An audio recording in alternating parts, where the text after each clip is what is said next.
Bienvenue sur Manipura, un podcast de développement spirituel qui s'adresse à vous si vous souhaitez vous reconnecter à votre plein pouvoir en prenant confiance en vos capacités et en étant aligné avec vous-même et l'univers, vers une sphère émotionnelle et mentale équilibrée et un ego sain. Je suis Amba, yoga thérapeute, énergéticienne, astrologue et ma mission est de vous aider à développer toutes les ressources déjà en vous. À travers des outils comme l'astral yoga, l'énergétique et l'écrit-thérapie, mon objectif est de vous rendre acteur de votre mieux-être et indépendant sur le chemin de votre spiritualité. Je vous souhaite une excellente écoute. Bonjour à tous et bienvenue sur Manipura. Je suis ravie de vous retrouver aujourd'hui pour cet épisode d'énergie astrale sur la prochaine nouvelle lune qui sera en Poisson. Elle prendra place le 13 mars à 11h21 heure de Paris. Avant de commencer, j'espère que le dernier épisode sur le burn-out spirituel vous a plu. Je vous remercie d'ailleurs pour ceux qui étaient là au live qu'on a fait avec Selma dimanche dernier. C'était vraiment sympa d'avoir vos retours sur la question, d'avoir vos questionnements aussi, vos témoignages et aussi si vous n'avez pas pu être là, sachez qu'il y a un replay qui est disponible sur mon compte Instagram amba.manipura et il y a également de disponible la fameuse surprise qu'on vous avait promis avec Selma qui est un concours qu'on organise toutes les deux avec à gagner un tirage akashique, c'est un tirage sur vos vies antérieures avec Selma et un soin énergétique avec moi. Donc si vous voulez participer, vous avez une semaine pour le faire. Je vous mets dans les notes de l'épisode le lien du concours, donc n'hésitez pas à tenter votre chance. Aussi, je tiens à vous rappeler que vous n'avez que 4 petits jours pour vous inscrire à l'atelier énergétique que j'organise dimanche prochain. On va faire beaucoup de pratiques, plus de pratiques que de théorie. On va on va explorer ensemble l'ancrage, l'alignement, la protection, comment renouer avec votre propre énergie, que des petits outils pratiques d'énergétique. Donc je vous en parle un petit peu plus à la fin de cet épisode, mais si en tout cas vous voulez vous inscrire, je mettrai aussi le lien dans les notes de l'épisode. Et pour entamer ce sujet, je vous lis un avis qui m'a été laissé par Marion d'Astralium sur Apple Podcast et je suis super heureuse de vous lire son avis parce que je connais bien Marion, je la connais via Instagram et de mémoire, elle a sa lune natale en Poisson. Donc c'est assez bien raccord avec ce podcast. Et en plus, je voulais vous parler de Marion depuis assez longtemps. Enfin, j'ai vraiment à cœur de pouvoir vous parler de personnes que j'ai envie de mettre en avant grâce au podcast. Mais je ne sais pas trop comment vous amener la chose. Je ne veux pas que ce soit comme un cheveu sur la soupe. Et je voulais vous parler de Marion. Et du coup, elle s'est manifestée malgré elle à travers cet avis, donc ça tombe à point nommé. Je vous lis son avis. Elle nous dit « Un moment doux et enrichissant. Très bon podcast, Amba a une voix tellement agréable, des thématiques enrichissantes et des épisodes d'énergie astrale adaptés à niveau sont vraiment appréciables. Je te souhaite le meilleur à venir et une belle continuation dans ton merveilleux podcast. Merci pour ton travail. » Merci beaucoup Marion qui a été celle qui m'a guidée vers les formations d'astrologie qu'on a suivies toutes les deux, on suit les mêmes formations. Et pourquoi je voulais vous parler d'elle, c'est parce que elle fait des magnifiques dessins intuitifs, mais aussi des dessins sur commande. Et elle a un style très épuré, aquarelle, donc n'hésitez pas à aller voir son Instagram, c'est astral.iom. Si j'y pense, je vous mettrai le lien dans les notes de l'épisode également. Et n'hésitez pas, comme Marion, à me laisser un avis sur Apple Podcast, à me laisser 5 étoiles si le cœur vous en dit. Ça m'encourage tellement et ça aide également le référencement du podcast. Alors n'hésitez pas à me laisser un petit commentaire ou sur mes réseaux sociaux si vous n'avez pas accès à Apple Podcast. On va commencer à parler de notre nouvelle lune en Poisson et vous allez voir que, je ne sais pas si vous le ressentez, mais j'ai eu énormément de mal à enregistrer cet épisode. C'était très très dur parce que j'arrivais pas à aligner de mots et du coup j'ai essayé de me recentrer et ma voix est peut-être plus calme que d'habitude et ça c'est vraiment les énergies de la nouvelle lune en Poisson qui arrivent. Je vais vous expliquer un petit peu tout ça mais en tout cas je les ressens énormément. Donc voilà. Alors, La nouvelle lune en poisson, ça peut paraître être une énergie assez dissonante parce que la nouvelle lune, c'est de base une énergie de commencement, de nouveau départ. On entame un cycle. Alors que le signe du poisson, dans sa qualité de dernier signe du zodiaque, c'est un signe qui ferme la marche de la roue du zodiaque, c'est un signe qui appelle à finir, qui appelle à mettre un terme à un cycle. Cette nouvelle lune, c'est en fait un petit peu une sorte de préparation pour la saison des béliers à venir, mais c'est pas une lune subordonnée pour autant. Son pic énergétique est très yin et il est tout aussi important que le pic énergétique yang d'énergie comme le bélier par exemple.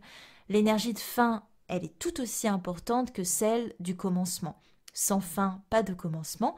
Un cycle doit se finir pour recommencer, c'est ainsi. Je vous apprends rien.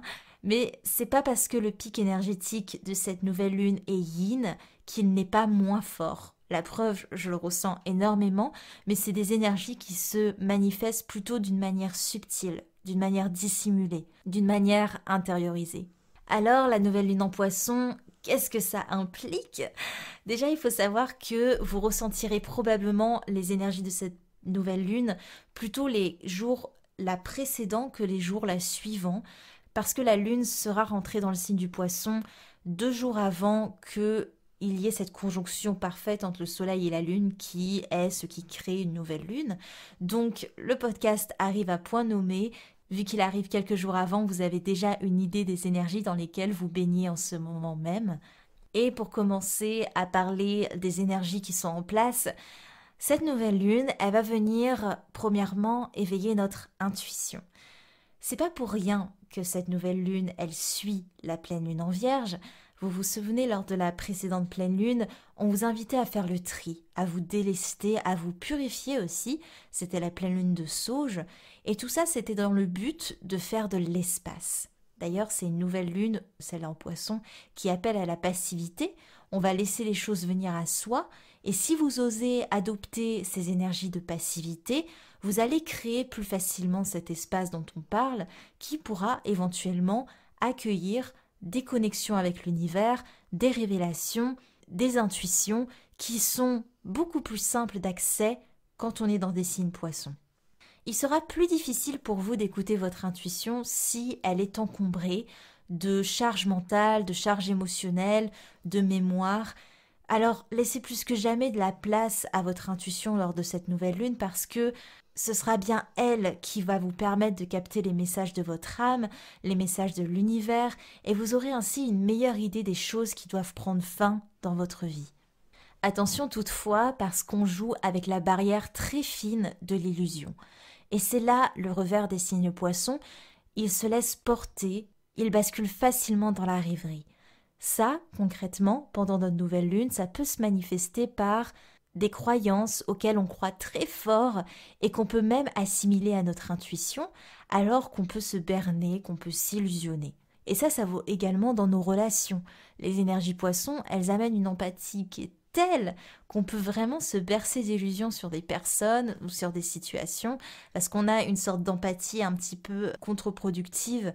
On va se mettre à la place des personnes, on va essayer de chercher des excuses ou des pourquoi du comment, et du coup, ça nous illusionne d'une certaine manière. D'où l'importance, encore une fois, de faire le tri de la Vierge pour pouvoir vivre vos énergies poissons plus facilement. Mais aussi, vous pouvez vous questionner sur ce qui vient à vous, pour voir si c'est vraiment du domaine du ressenti pur, ou si c'est empreint de croyances qui sont ancrées. Et c'est dur de faire la différence, surtout dans des énergies poissons. Alors ne vous tapez pas trop sur les doigts, mais ayez dans un coin de votre tête la conscience qu'il y a ces croyances ancrées qui planent tout autour de vous via votre corps causal.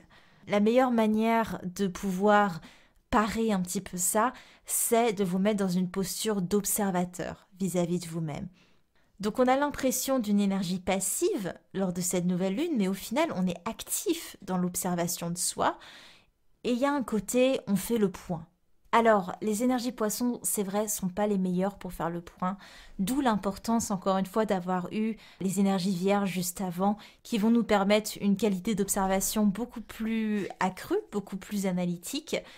Là où les énergies poissons vont être au top, c'est que le ressenti est très fort et peut vous permettre du coup de faire la différence entre ce qui est du domaine de la croyance et ce qui est du domaine du ressenti.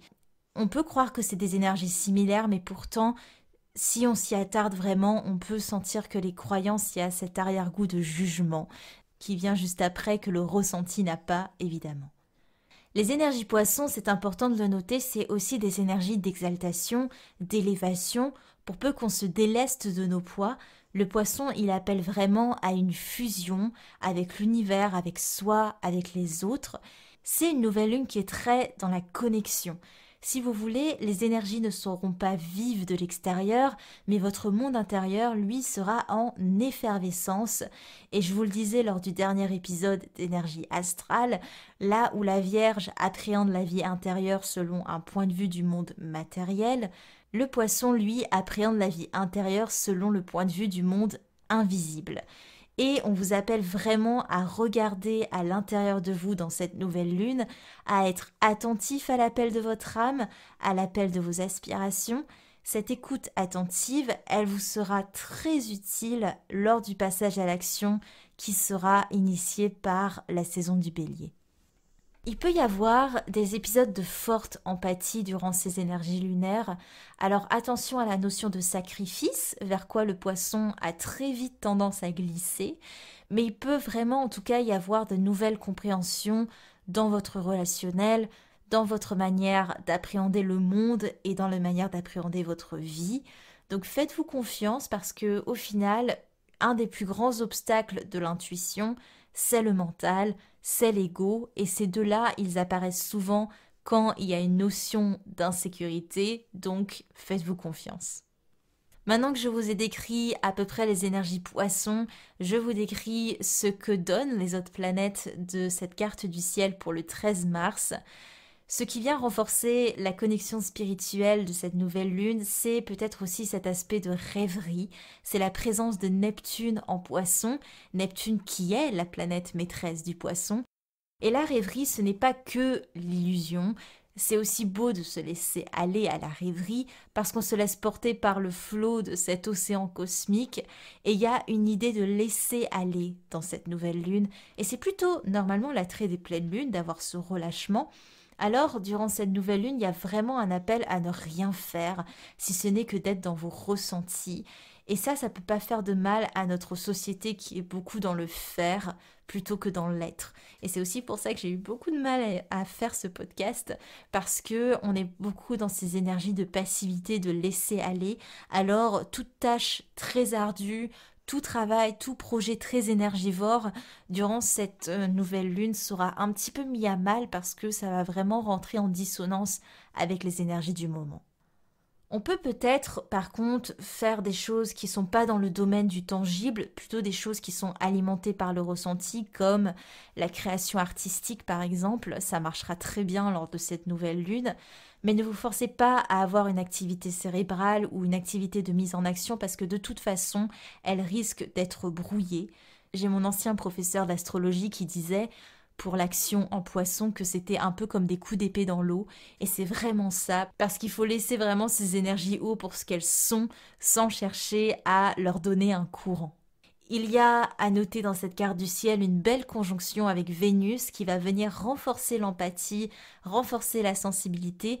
Alors attention d'ailleurs, j'en ai pas encore parlé, mais ne vous étonnez pas avec ce cocktail nouvelle lune en poisson conjointe à Vénus et Neptune, du ressenti très à fleur de peau, très débordant. Ne soyez pas trop surpris d'un trop-plein émotionnel.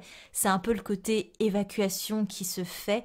L'évacuation aide à terminer aussi les choses, donc n'hésitez pas à vous ancrer et pour ça je peux que vous conseiller de nous joindre à l'atelier que j'organise dimanche. Mais voilà, ne soyez pas étonnés s'il y a des choses qui s'évacuent lors de cette nouvelle lune. Et au-delà de Vénus, on peut noter la présence de Pluton qui est en bon aspect avec la Lune et qui est en maison 8 en plus. Donc c'est des énergies de transmutation, de transformation, l'idée de renaître de ses cendres. Et il faut oser faire mourir ce qui doit prendre fin pour laisser place aux jeunes pousses, les petites graines qui ont envie de germer dans votre tête. Et Pluton, il vient donner un joli coup de pouce lors de cette nouvelle lune pour cet aspect transmutation, transformation. Je continue pour vous donner l'horoscope lunaire, vous l'attendiez, le voici. Pour les signes de feu, Bélier, Lion et Sagittaire, c'est évidemment beaucoup plus discret pour vous lors de cette nouvelle lune. Pour les natifs du Bélier, il y a une volonté d'entrer en mouvement, il y a beaucoup d'impatience et votre tour arrive, mais ce n'est pas encore le moment. Alors, vous avez un peu du mal à épouser cet appel à la passivité. Ce qui vous aide par contre, c'est Saturne qui régit un peu les règles et le fait d'avoir des directives, ça va beaucoup vous rassurer d'avoir cette discipline et ça va remplir au final cette énergie de passivité que vous redoutez un petit peu. Les énergies poissons, c'est pas encore ça pour le coup pour les béliers. Les lions, eux, seront dans des énergies poissons mais beaucoup plus centrées sur leurs relations proches, sur leur expression aussi. L'expression peut être un petit peu brouillée, il peut y avoir un trop-plein, ça va être dur de mettre des mots, même s'il va y avoir un torrent à l'intérieur, il va y avoir quelque chose de très passionnel. Donc laissez-vous ne pas avoir de mots. C'est difficile de mettre en mots des ressentis, alors laissez-les juste à leur place de ressenti. L'émotionnel peut être au taquet et ça peut être une porte de sortie que de vous laisser évacuer ce qui doit l'être et Pluton est pas mal de votre côté pour ces belles transformations. Les Sagittaires, vous êtes hyper ouverts à recevoir des informations, à embrasser cette expansion, donc vous vous sentez quand même assez à l'aise dans ces énergies de nouvelle lune. Je pense que vous êtes le signe de feu qui se sent le plus à l'aise parce qu'elle vient titiller votre désir de curiosité et votre désir de voir plus loin. Les signes de terre, Taureau, Vierge, Capricorne. Alors les taureaux, vous ressentirez à fond cette empathie, cette compassion, cette écoute, cette sensibilité, ces ressentis exacerbés. Vraiment, vous pouvez même les vivre à fond parce que vous avez les pieds sur terre, donc vous avez un petit peu le meilleur des deux mondes. On a Uranus qui va peut-être vous pousser à brûler des étapes, donc prenez le temps de vivre toutes les étapes nécessaires, mais vous avez quand même la chance d'avoir cette patience en vous-même. Donc ces énergies de passivité ne vous sont pas inconnues et vous vous en sortez plutôt bien. Les vierges, il va vraiment vous être demandé pour vous de lâcher le mental et je sais que c'est dur, pour vraiment vous laisser aller à ressentir juste. Mais là, vous êtes quand même beaucoup demandé au niveau mental en ce moment et ça va être un peu dur pour vous de décrocher. Attention à la notion de sacrifice qui peut vraiment toquer à votre porte. Et si vous vous donnez le droit de vivre ces énergies nouvelle lune en poisson, vous avez Vesta qui est à vos côtés et qui peut peut-être vous donner de belles connexions spirituelles. Les Capricornes, c'est un peu plus sur le flux tendu. La passivité vous plaît pas trop, il y a un côté prochaine étape qui vous taraude et vous êtes beaucoup dans des énergies air, dans le mental, la connaissance, le fait que ça bouge, l'intellect. Durant cette nouvelle lune, il y a un côté air qui glisse sur l'eau, comme pour dire que ces énergies poissons, c'est pas pour vous. Donc vous pouvez vraiment vous poser la question qu'est-ce qui vous rebute dans cette passivité? Pourquoi vous cherchez à ne pas vous l'approprier? Les signes d'air, les Gémeaux, Balance et Verseau, il y a un besoin de bouger qui est assez fort pour les Gémeaux. Attention à ne pas être dans la précipitation. Vous êtes à fond en train de sécuriser votre destinée, votre avenir, et vous n'avez pas nécessairement envie de ralentir. À vous de voir ce qui vous semble le plus juste pour vous, ralentir ou continuer dans votre lancée. Les balances, il y a un trop-plein émotionnel qui peut être réel et ça peut être une période propice à l'affirmation de soi, au fait d'oser être, de vous révéler à vous-même. Donc ça peut être très bénéfique de suivre ce mouvement pour vous. Les Verseaux, il y a une ébullition encore et toujours. Il peut même y avoir une notion de révolution en vous avec les énergies en cours. Il y a une grosse volonté de changement parce que vous vous sentez bloqué et ces énergies poissons ne vous plaisent pas par leur passivité. Les signes d'eau enfin, les cancers, les scorpions et les poissons. Les cancers, vous qui êtes haut pourtant, vous allez rentrer en conflit avec les énergies poissons. Peut-être parce que tous ces ressentis soudains vont venir vous questionner sur une certaine image que vous avez de vous, sur votre sécurité au passage. Donc il y a un côté « je boude dans mon coin ». Les natifs du Scorpion, au contraire, ils vivront très bien cette visite du monde intérieur, ça va beaucoup les aider d'ailleurs. Ils vont vraiment se sentir en harmonie avec les énergies du moment et même s'en servir pour installer dans leur quotidien la transformation qu'ils souhaitent voir. Les poissons, on l'a décrit tout le long de ce podcast, mais attention à la vague émotionnelle, attention à la vague de ressenti. Vous pouvez laisser faire, mais travaillez quand même votre ancrage, histoire qu'on ne vous retrouve pas de l'autre côté de l'océan cosmique. C'est les petites blagues astrologiques.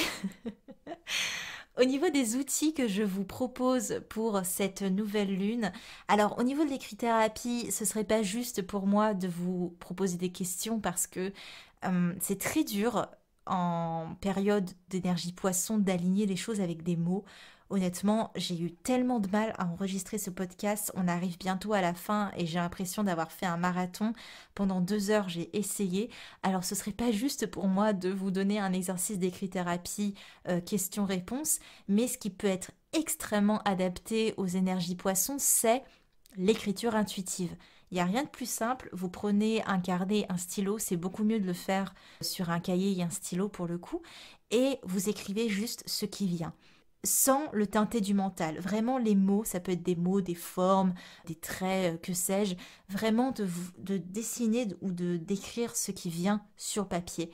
Et cet exercice d'écriture intuitive, c'est une manière de rentrer en contact avec son intuition, mais aussi avec les énergies de vos guides.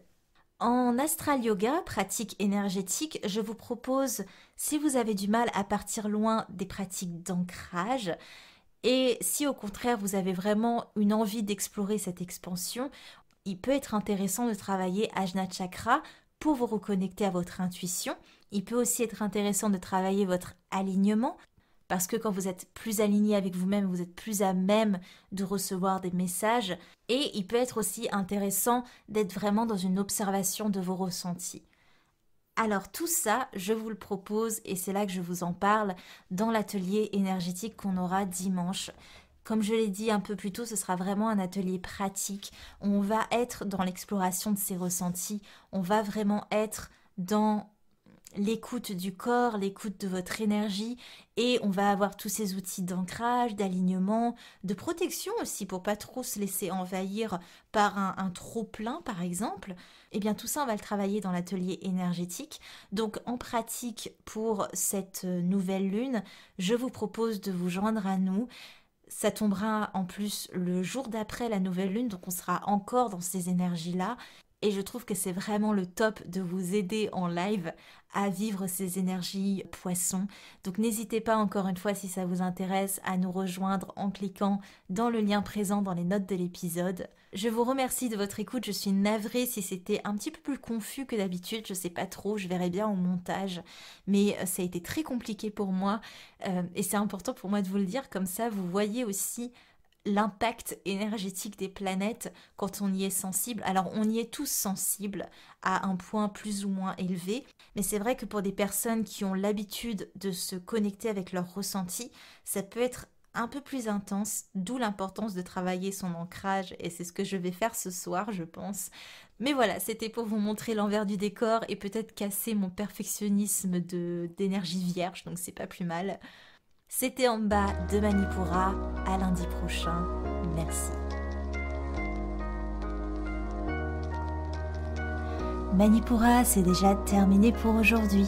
Je vous remercie de votre écoute et si cela vous a plu, n'hésitez pas à partager et à me laisser un commentaire sur Apple Podcasts ou sur mes réseaux sociaux. En attendant, vous pouvez télécharger mon cahier de pensées positives gratuitement en cliquant sur le lien dans la description de l'épisode. Quant à moi, je vous dis à la prochaine et surtout, prenez bien soin de vous.